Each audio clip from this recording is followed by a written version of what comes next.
Hey guys, welcome back to CheatSheetPros.com, and how about them Chiefs, baby? We've been riding them all year. We finally got a Super Bowl victory. So to see a Royals and a Chiefs World Series and Super Bowl victory in my lifetime, I'm ecstatic. I really wanted to go to the game, but $5K on a ticket, I'd rather take my family to Hawaii.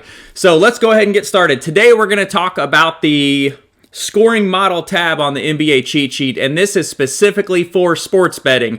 You can probably spin it off and use it for DFS, but I want to focus on sports betting because we have a lot of people that are betting on games who want some more content, so I added this tab for them, so I'm going to break it down for you today.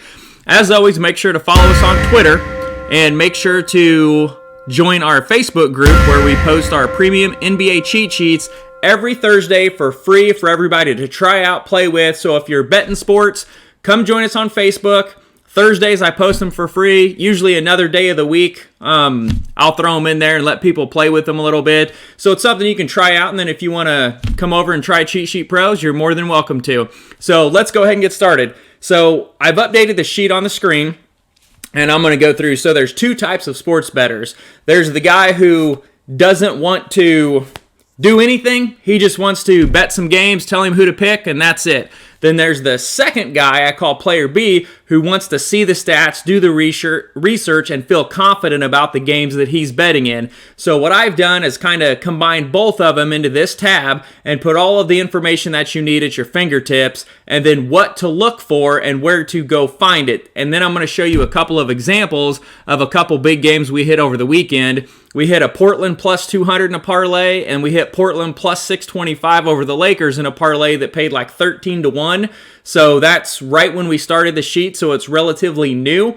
So I'm going to go ahead and get started. Now up top, if you don't want to do anything at all, the only place you need to look is right here where it says offense last three, 50-50 mix, last three and average. Just look at this box. This is going to give you three different models that we're tracking. I basically go off the offense last three, this far left model, and I'm kind of testing the last two. These first two models are the game usually falls into one of those categories. So if both games are telling you the same thing, that's a good indication of a game you might want to look into. Or you can just go right down here to the average and look at the average for the total, the projected score, and follow that. Now, do not bet every single game. When you're paying the VIG on your bets, you're going to get ate up. So you want to look for the specific games, the 1, 2, or 3 every night that stand out. I do my best to post them. I'm going to do a lot better posting them going forward.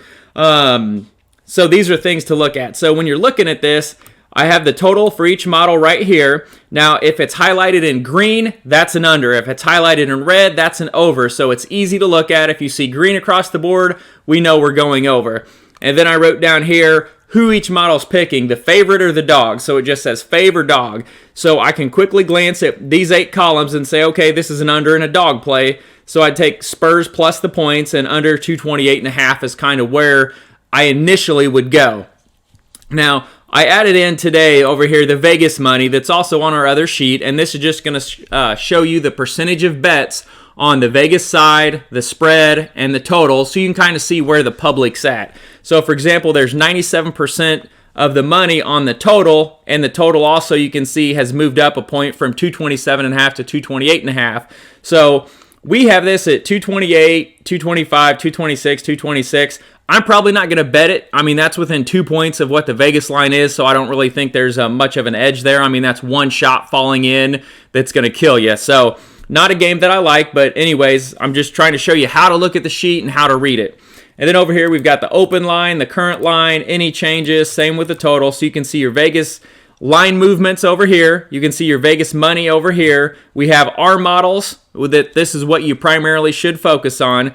And then over here, I added in these 3 boxes. We got the Vegas totals record, so you can see each team's record against the over, and then the percentage of times that they go over versus under. And this plus minus, this is how many times they are covering that spread and going over. Negative means that they're going under.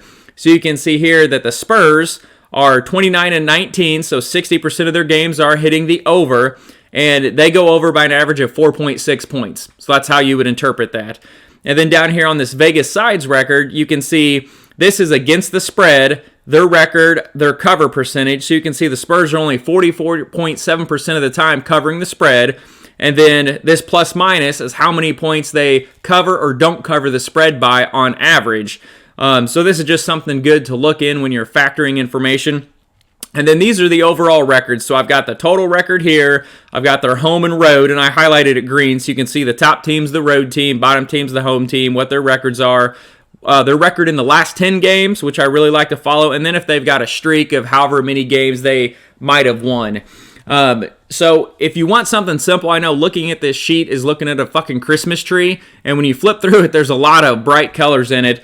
So go ahead and get rid of these bottom two and just focus on this right here. This is primarily, if you want to dig in, do a little bit of research, look here. This is where you're going to get the majority of your information. If you want to dig really deep, then you can come down here and look at this section, and then I added this section today because there's some numbers in here that I want to track and see how they move. So this first section here, these are just the team stats. So this is going to give you the field goal attempts, field goal shooting percentages, free throws, the percentages, three-point attempts, three-point percentages for the season and last three. The reason we do season versus last three, I want to see, are they trending up? Are they trending down? Are they about the same? To kind of give me an indication of what to expect from them. And then when we go down here to the second column, it's the exact same stats, except for it's the opponent allowed stats. So what that team is allowing to the opponents. So this is a good comparison one that I've kind of been digging into a little bit, and I'll show you some examples. And then down here, these are some miscellaneous stats that I kind of want to track, and I like looking back the next morning and seeing like what they did, because I'll go in to the box scores and I'll look and see how many field goal attempts did they make, what did we have. Lots of times if a game misses, what I find is we might have them shooting 50% or 55% from two-point land and they shot 35. Or maybe they missed a bunch of three-pointers or a bunch of rebounds or had more turnovers. There's always one of those numbers that flexes that if it doesn't cover, that's why. But we're not trying to hit every game. We're just trying to hit a majority of the games. So the stats down here, we've got the pace, and you can dig into these and Google it, so I won't spend a lot of time on it. I'll give you the quick overview. Pace is how many points per 100 possessions a team scores. So higher the better. And then these are the same with the efficiency numbers, and it's offense and defense, how many points scored per 100 possessions versus how many points allowed per 100 possessions. So here you can see the Spurs, the last six are allowing 1.06. That means they're allowing 106 points per 100 possessions to the opponent. It just narrows it down to a decimal number. And then you can see over the last three games here that they are scoring 116 points per 100 possessions. So then you can go look at the pace and start to calculate how many possessions a team might have. If you don't like the efficiency numbers, because I know they can be confusing, then I brought in just the straight up points. How many points per game are they scoring? How many points per game are they allowing? So you don't have to worry about pace. You can just look at the actual points that they're putting up. And then over here we have turnovers, blocks, and steals.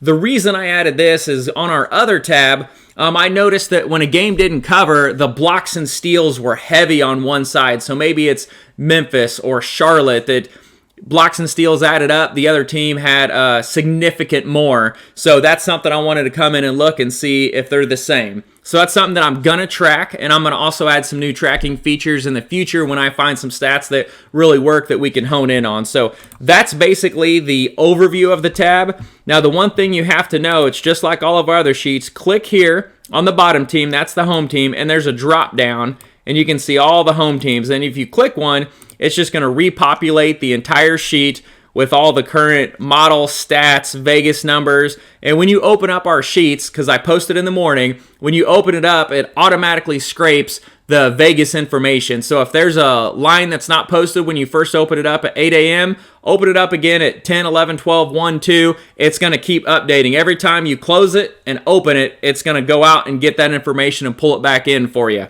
The only time I cut it off is when I do the update about an hour before lock. I'll stop that update because the next morning I want to go back and track it and see what the numbers look like. And if I miss it and it scrapes the next day, it's going to pull the wrong information, so I can't look at it. So that's why if you try it at 8 or 9 at night, it might not work, but I don't always cut it off.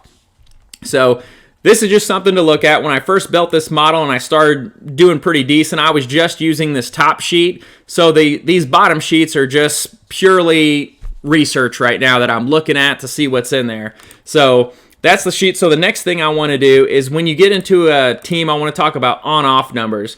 So when you get into a game like, let's say, Spurs and Clippers, when you have Lakers, Clippers, where they have these superstar studs that they play every couple of games, like Kawhi will play 2 games, sit a game. When Kawhi is off the court, the numbers are significantly different. So I don't even use these sheets for teams like the Clippers because you have to know the on-off numbers for the significant player and if he's playing. Now, I'm working in the background to try to scrape all these on-off numbers for the players and just putting them on the side. So that way, if you know, hey, we have the Clippers winning, but Kawhi's going to sit, you can look at the on-off numbers and just kind of do a little math in your head and adjust the total. So here we have the Spurs winning on an average of 115 to 111. So of course, take the 9 points. But again, these numbers are being used sometimes when Kawhi was on the court and sometimes when Kawhi was off. So in order to find the on-off numbers, what you want to do is go to basketballreference.com. And I'm going to pull it up and show you how to do it. So here we have basketballreference.com with a little hyphen in the middle. I'm sure you're familiar with it. They have a ton of stats. And you want to go to teams. So we're going to go teams and we're going to go LA Clippers. So all the teams are listed here. Just click whichever team you want, and then when you pull it up, you can go to, let's see which one is this under. I believe it's the More. Yeah, so this More 2019-2020 pages, and then over here you see this little on-off. Those are going to give you the on-off numbers for a particular player, so we're going to go ahead and click that. Now when we click that, it brings up all the Clippers players and their on-off numbers as you can see here. So Kawhi is the big one that I'm going to look for. And let me find him. Okay, so here's Kawhi Leonard right here. And you can see his on-court numbers, his off-court numbers, and his difference. So this does it for the team, the opponent, and the difference. So real quick, when you're looking at this, go to this ORTG. So that's got basically how many points they're scoring. I believe it's per 100 possessions. I'm not sure. You'd have to look at that. But you can see here, Kawhi off the court is 108.7. So when he's off the court, they average about 109 points.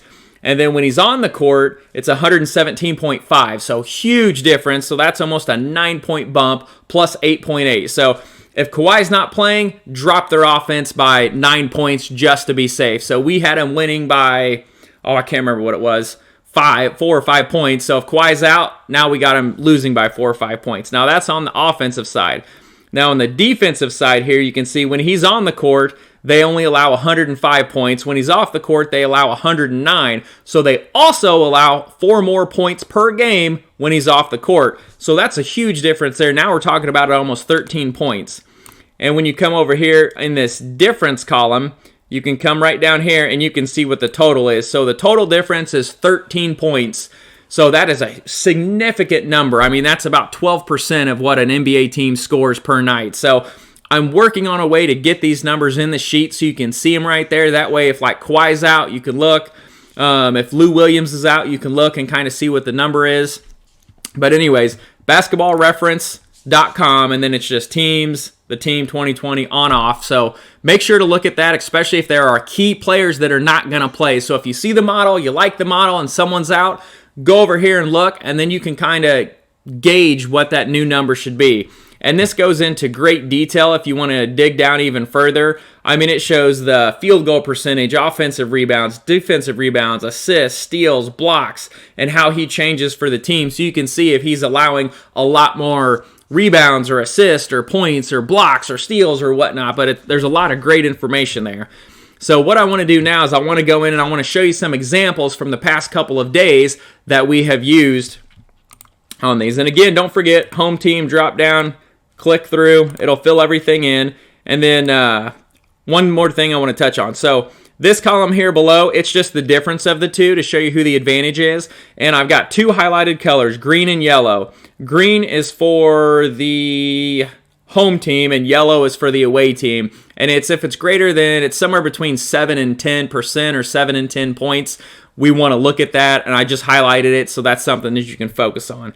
So what I want to do now is go ahead and take a look at some examples that I got. So this is Oklahoma City and Phoenix. So this is a game that we had earlier in the week, and this is a game I was really interested in because OKC's been on fire.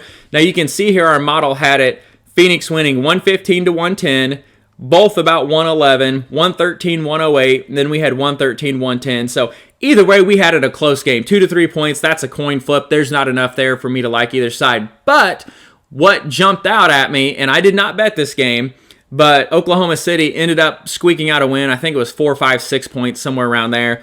So when we're looking at this, so free throw percentage over the last 3 games, Oklahoma City's at 80% up to 91%. So they're dropping free throws like crazy. They're, I guess, hot from the free throw line, you could say. And Phoenix is at 81, 83%. They're about the same. So that's a 8-9% advantage for OKC. So my next question would be, how many free throw attempts do they have per game?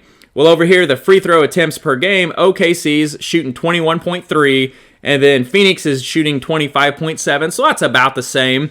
But what really jumps out, come down here under opponent allowed stats, and you can see that OKC is only allowing 12.7 free throw attempts per game, so they're not fouling as much. They're not getting into foul trouble and sending people to the line.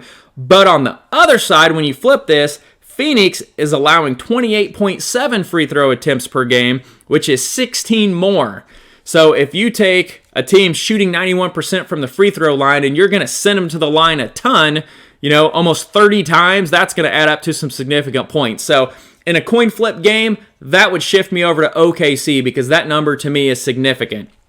So the other one that I want to show you, and so the biggest parlay I've hit this year was like 13 to 1, and basically I was sitting there, everything was done for the night. I was looking at this sheet, this specific model here, and we had Portland winning the game outright as a 13-point dog, and they were plus 600, moved to 625, so I parlayed them with the over, and it hit for 13 to 1, so it was a nice parlay.